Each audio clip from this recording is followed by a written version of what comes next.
Hello everyone, welcome back to my YouTube channel. My name is Camila and this is week 2 of the Agile Immersion Bootcamp. This week we've been learning some great methods for self-reflection and for giving feedback in the workplace. But before I start, I just want to thank everyone so much for the amount of love that you guys showed my first video last week. I was just not expecting that, so I just wanted to thank you all. If you haven't seen it, then make sure that after this video you check the link in the description.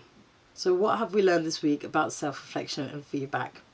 Well, these two things are really important when you're working in an agile environment, because being empathetic towards your team members is a constant reminder to put people first. This is one of the basic principles of Agile. If you are able to put other people first, then this type of thinking will ensure that you are putting the users at the center of your projects. So I really like to talk about soft skills because being a lover of psychology, behavioral psychology, I really enjoy figuring out why people do things and why they behave in certain ways.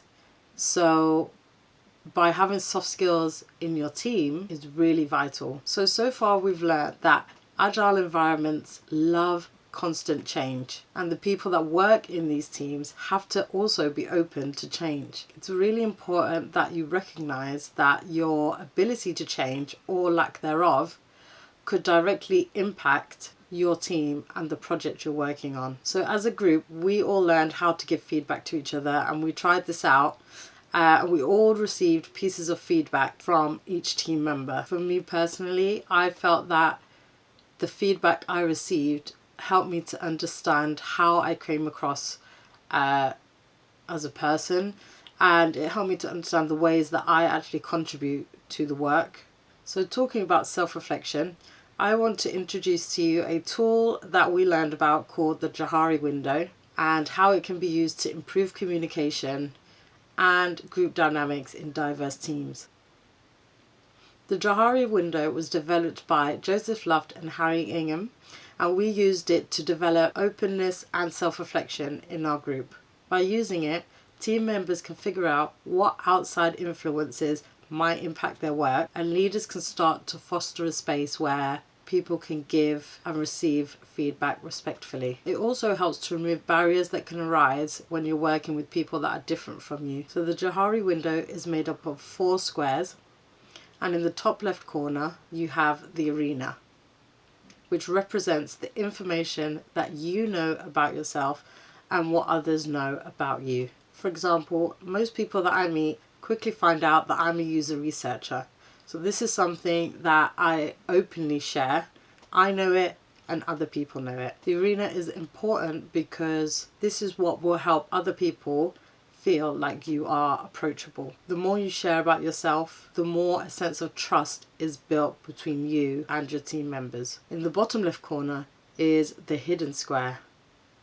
The hidden square contains all the information that you keep private. Just remember that all the squares are fluid and can change in size the more or the less you share. For instance, right now you would not know that I went to London Metropolitan University, but by sharing that with you, this has now moved out of my hidden square into the arena. So the arena box gets bigger. The idea is to increase the size of your arena as much as you are comfortable with. The more you share, the more you will feel comfortable doing that, but ultimately what you decide to share is up to you.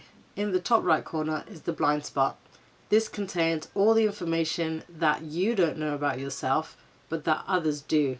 It's how other people see you. For instance, there's a lot of people that comment I play with my hair a lot. This is something that I do subconsciously, but that other people notice about me. And this is the square where feedback comes into play, because there are just some things that we will never know about ourselves unless someone tells us. So most of your feedback will come from your blind spot. If you had known me as a kid, you would notice that I took myself far too seriously. I would get moody really quickly if I felt like people were making fun of me. So just a quick disclaimer, I'm not talking about bullying because that's never okay. From my perspective, I didn't feel like I was being moody at all, but once it had been brought to my attention, I realized that I found it really difficult to laugh at myself. And then over the years, I realized that actually that was a defense mechanism, because I just felt like I always had to be perfect.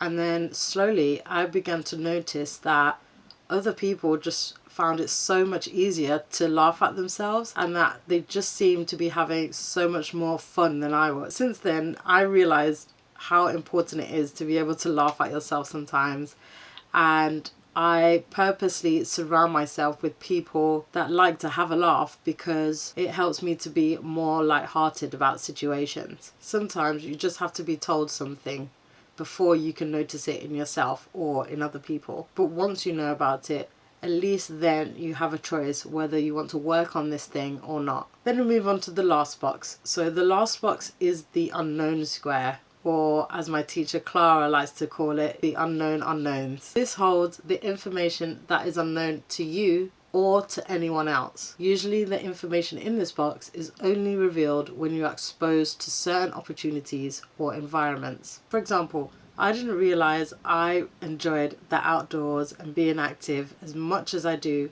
until I joined Black Girls Hike 2 years ago. Before that, I believed that I hated the outdoors because I had just never been exposed to the right environment that would change my perspective. Now I love being outdoors and I love being active. This is just something that I never would have realized until I was in that situation. In a work environment, your unknown unknowns remain hidden from yourself and from other people until an opportunity presents itself where those skills can be revealed. So how do we do self-reflection? To start with, you can try to answer these questions about the day that you're having today. At first, I found this really difficult when I did it. I really struggled on the last 2 questions, but it does get easier over time. Try to do it as often as you can until it becomes a daily activity. I prefer to use a notebook, but you can use something digital, or some people like to record a voice notes. Maybe you want to start a video diary or a blog. It's completely up to you. It's about whatever works best for you and the time that you have. Moving on to feedback, it's really important that feedback is given respectfully and in a timely way. This is something that I have really had to learn the hard way. If you want to know what I'm talking about, check out my latest IGTV video. So always confirm that the other person is in a space where they can receive your feedback. Or if you're on the other end and you're the one receiving the feedback, then make sure that you're in a good space to receive it. If not, then don't be afraid to say, can we reschedule? I'm not in a place where I can hear this right now. Let's try this another day. I think the most important thing here is that both parties feel like this is done from a place of caring about the other person, not from a place of trying to attack the other person or being subjective. It's important that the other person doesn't feel like their character is being attacked. So if you want to give objective feedback, then you can try these phrases in order to give your feedback in a way that is going to be more constructive and safer for the other party. And I really hope that this helps you to understand how feedback and self-reflection can be done in agile teams. It's really important that if you are working in a diverse team, that you understand how to do this properly, because people are so different. In other cultures, some ways are more acceptable than others. Sometimes feedback is more acceptable to give in one culture and not another. So it's important that you both are on the same page when it comes to this. If anything did resonate with you in this video, then feel free to start a chat in the comments. Message me if you have something to say. Don't forget to check the links in the description. There's more further reading about the Johari Window, and if you want to follow me on my socials, the links are also there. Next week we'll be talking about the research. Finally, we're getting into it. So thank you so much for tuning in, and I'll see you next week. Bye.